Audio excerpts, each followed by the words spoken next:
I'm delighted to be joined today by Eamonn Coghlan to talk about his World Championship victory in the 5,000 metres in 1983.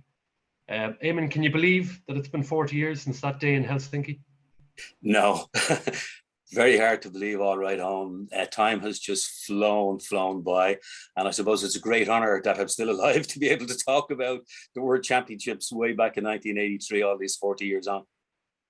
And this was the first edition of the World Championships, but I think athletes grasped its importance straight away, didn't they? Very much so. Obviously, the pinnacle of your sports career, particularly in athletics or swimming, whatever it might be, is the Olympic Games. And throughout the preceding Olympiads, there were always various boycotts and protests and so forth. So when the World Athletics, which was the IAAF back then, they decided that they were going to be more or less independent because track and field was the big event of the Olympic Games. So they decided they were going to opt for their own World Championships, which is somewhat controversial, I think, when that decision was made. So having been disappointed finishing fourth in two Olympics, I made up my mind that I was really going to try and get things right for the World Championships. So it was going to be very, very, very special event, and you had to get everything right. So the 1983 World Championships really was something special that I was shooting for all those years ago. And you were 30 years old. You were the undisputed master indoors, the chairman of the boards. You'd broken the world record 3 times, I think. But there were people who doubted whether you could win the big races outdoors. Very much so. It's funny as I look at my career, growing up as a young kid in Drimnagh, Dublin, you have dreams then when you get involved in the sport of athletics and you train out that someday you'll be an Olympic champion or an Olympian. I had those dreams coming along, and I was fortunate enough then to go to Villanova University, fortunate enough to have great coaches around me, and fortunate enough to win probably 8 out of 10 races in my whole career. But the 2 I lost were the Olympic Games. So when I look back, I think people were more disappointed for me when I lost the Olympic Games, finished fourth, as much as I was, because I didn't want silver, I didn't want bronze, I wanted gold. So the expectations were always there. And thus the doubt came in when the World Championships came along. Could he? Will he? Can he do it? And I just wanted to make sure. I knew that burden was on me throughout those years. And I wanted to make sure that I could prove myself right and basically prove those people who kind of doubted I couldn't do it on the championship field wrong, if you like. After the Olympics in 1980, when Jerry Farnan was actually gutted that I finished fourth in the 5,000 meters, he said, let's train for the World Championships. Jerry passed away in 1981. Jumbo Elliott passed away. And during that year, I was injured. And when I swore I'd get back, rest up, get myself right, I thought I was going to be gone because I was out for a year.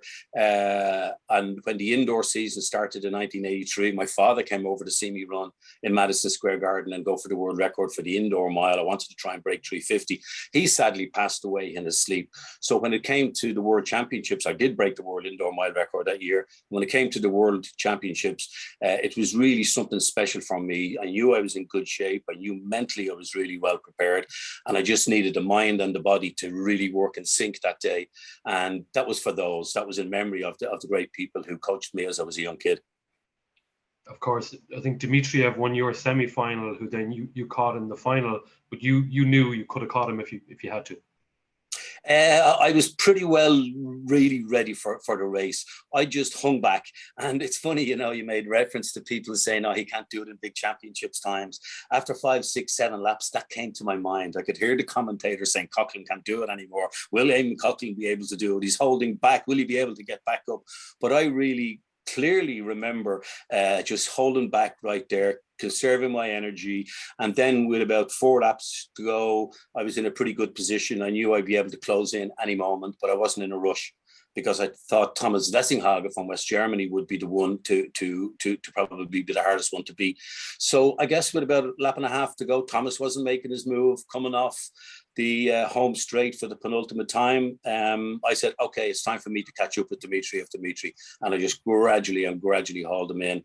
And I didn't want to lash by him at that stage. I just wanted to make sure I was going to make one move and one move only. And that was always planned to be coming off the last turn. And of course, that's the iconic moment of you clenching your fists in celebration when you're still actually in second. Yeah, I'm getting more mileage out of that now, on all these 40 years later. When people say to me almost on a daily basis, I'm very fortunate that people come over and say, congratulations, Eamon, you did Ireland proud. There was nothing happening in Ireland those days. You're the only one who was out there doing it. The economy was bad. It was, Northern Ireland troubles were going over. You were giving us so much hope. Well, I wanted to make sure that I was going to get that one ready. And when I clenched my fist, in all honesty, all I was doing was saying, thank God, I got it. It was relief. Yes, absolutely, very much so. And then disbelief, because while I went by the Russian and looked at him in the eye, I wasn't trying to be arrogant or cocky. It was just such a relief. And there might have been a little bit of showmanship in it, all right. But then when I guess it was about 50 meters to go, again, I put my hands up in disbelief because I knew there was nobody with me. And as the late Tony O'Donoghue said, and Eamonn Coghlan is going to achieve, which he's been promised to do all his life, he's going to become champion on the world. That is a really nice, iconic moment and a very, very special memory all these years on, for sure. There is one lap to go and it is becoming increasingly difficult to remain cool and objective about the outcome of this race. Dmitriev has a lead of 4 meters to Coghlan. Coghlan is chasing him. Messinghagen doesn't seem to have it, so Coghlan is chasing Dmitriev and it looks as though the race is between these two. Coghlan looks extremely comfortable. Dmitriev has done everything over the last 800 meters. Coghlan is coming up on his shoulder, he looks behind him, he checks where Messinghagen is, the man he fears most.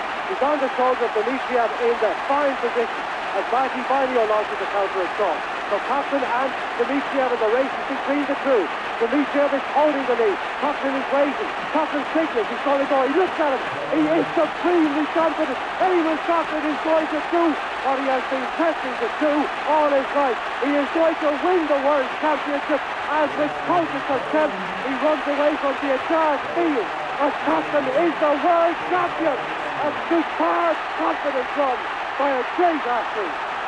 A superb, brilliant performance. So the trail of heartbreak for Eamonn Coghlan is over. And what was your feeling then after you crossed the line? Oh, I just had a prayer. I really did, of just disbelief that I'm after doing it. And it was like, it felt so easy. Why wasn't it easy in the Olympics? Well, obviously, it's always harder when you lose.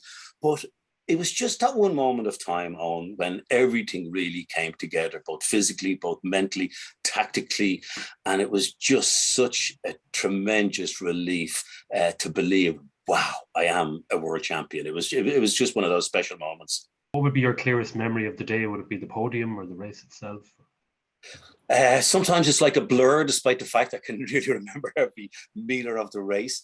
I actually think it was on the podium. And when I introduced and the winner of the gold medal, world champion, 5,000 meters, Eamonn Coghlan, and I stood up, it was like I was almost in a flood of tears because I really couldn't believe this is the feeling you get when you're standing on the highest podium in world athletics. And when Eoin was being played, that's when the memories of the coaches, the friends, the family, the sacrifices all just came rushing right back in one moment of 2 minutes of anthem. And it was a wonderful, wonderful, wonderful satisfaction to achieve something that you were told when you were 12 years of age, 13 years of age in Phoenix Park that you could do. It's great.